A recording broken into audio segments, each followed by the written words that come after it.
Hello and welcome back to Shelf Center. This is Bryce. Thanks so much for stopping by. Thanks for liking and subscribing. If this is something you end up enjoying, you never know, it could happen. Well, I've got another book haul today. It's not as big as it's been in the past. No special editions this time. I just figured it's about time. It's how I do it. It's probably about once a month. I have issues. I fully acknowledge that, but here we go. I do get sent some books here and there, so I do like to feature those, but it turns out it's none of them this time. So anyway, let's jump into the Kindle books first. First off, this was a freebie that Michael R. Fletcher had available, so I couldn't resist. The Storm Beneath the World.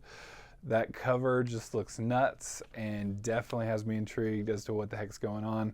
I know Fletcher is known for kind of being pretty brutal, pretty grimdark, so I'm excited. I still have yet to read anything because I'm the worst, but anyway, I'm excited to read it. Then this has been one that's just been a pretty new debut, and I kind of, again, a fellow like content creator, figured I'd throw some support, but it was a deal too, so, you know, not a ton of support, but some support. That's what I was going for. Mushroom Blues by Adrian M. Gibson. It looks cool. There's been a lot of good reviews so far on it, so I was going to jump on that bandwagon, that's for sure. All right, that was it for Kindle. Let's jump into audio. The audio, I actually, when I first started kind of getting ready to film this, I did not have any audiobooks. I was proud of myself. I ran out of credits, and I do the whole year's credits because you get a deal doing it that way. And then I was like, look, I'm going to be good. But then there was a deal. So you know me. It was a daily deal, and it was Starter Villain by John Scalzi. So what's a guy to do? There you go. So now I have Starter Villain by John Scalzi, and I'm looking forward to it. It looks good. I am a fan of Scalzi. Old Man's War is just a lot of fun. It's like a good sense of humor, but really cool plot, cool action. Like, it's got a lot going for it, and it's a fun sci-fi. Though I do have to say, not all of them my favorites. Plenty have been my favorites. If you want a good idea of how well he does kind of an idea, not necessarily the humor part, because he does humor very well, but this isn't very reflective in here, but The Dispatcher is really good. It's a novella, so it's short, but it's definitely, if you haven't read Scalzi before, start there. It's really good. Then I was challenged for the month of October, so it's not there yet, but picked it up already, to read this. It's essentially a horror, it looks like, which is why it was chosen, I think. I challenged the other participant to read Pilo Family Circus because I'm obsessed with that book, clearly. But I will be reading Red Unicorn by Weston Oakes, and I hope I'm pronouncing that right. I apologize if I'm not, but looks nuts, and it's a good source that I have for this recommendation. I don't know if she wants to be, but it's The Library on Legs, so she has her own YouTube channel, so definitely go check that out, where she reviews books on horseback, which is way better than how I review books, which is way more boring. All right, let's get physical. Physical books here. This is what everybody comes to the party for. I found these. They were at a pretty reasonable price, so I grabbed the first 3 of the Walking Dead graphic novel. I've never done the graphic novel, which I'm excited to pick up. 1, 2, and then 3. I'd never read it. I really liked the show. I'll be honest, though, I never finished the show, so I probably should do that. It had its moments of being great, and then its moments of being the second season. But it overall was pretty good, and I really liked a whole lot about it. And but it did have its really up and down. It was always worth it, though. I feel like there is a level of how much can you still be surprised by a zombie? But they're very sneaky and quiet sometimes, apparently. But anyway, I'm excited to get into it. Anyway. All right, I'd featured this one, Wolf Song, in, I think, my last book haul, and then I found the Raven Song in, so what's a guy to do?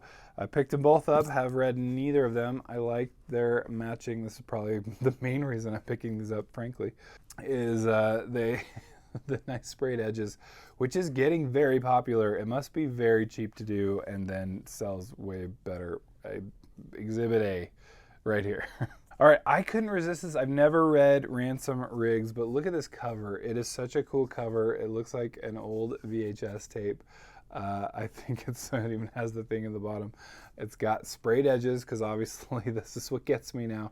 The Extraordinary Disappointments of Leopold Berry. This is by the author of the Mrs. Peregrine's, what is it? Center for Kids Who Can't Read Good. Peregrine's Peculiar Children novels. I just could not resist, frankly, picking this up because of the cover. Sometimes you buy a book by the cover. I mean, look at how cool this is. The one issue, if you get it from Walmart, because I saw it in Barnes & Noble and it actually has a white cover, which is interesting. It did say Walmart exclusive. If you can see here, I cannot for the life of me get this sticker off this book. It's going to ruin the book if I keep trying, and it is just obnoxious. So I started taking it off, and then it's so sticky. It's still sticky, so I can't put any book with it or any around it, or they're going to get messed up. So anyway, thanks Walmart. Speaking of Walmart though, I did find this. I couldn't resist. It does, I will say, I have critiqued this cover because I think I really like the other cover, but this cover does look much better in person than it did when I first saw it. So it's definitely got me. At the same time, I couldn't resist. I really do want to read this. I've heard so many good things, and if it's in Walmart, I think it's probably selling pretty well. And it already did pretty well when it was self-published, so now Ace has got it, and Ace is doing it right. So anyway, I hope to read this soon. We'll see. I now have it, I think, on audiobook and physical. All right, then finally, I had to pick this one up. This was so cool when I first heard about it, but Keanu Reeves' book, The Book of Elsewhere, in the Berserker series, I understand. But mainly, I do like China Miéville. Am I pronouncing that right? Anyway, I thought it looked really cool. It's a cool, I don't even really know what's going on here. It's something from elsewhere. And it's a cool looking book. I definitely wanted to see what's going on with it. I do feel like these two together is like kind of a good pair, because I feel like Keanu Reeves does like the weird stuff, and Miéville's like tons of weird books. Some less weird and more just traditional, like Kraken was pretty much just an urban fantasy, but really well done. So I feel like that's a good combo here, so I'm excited to read it.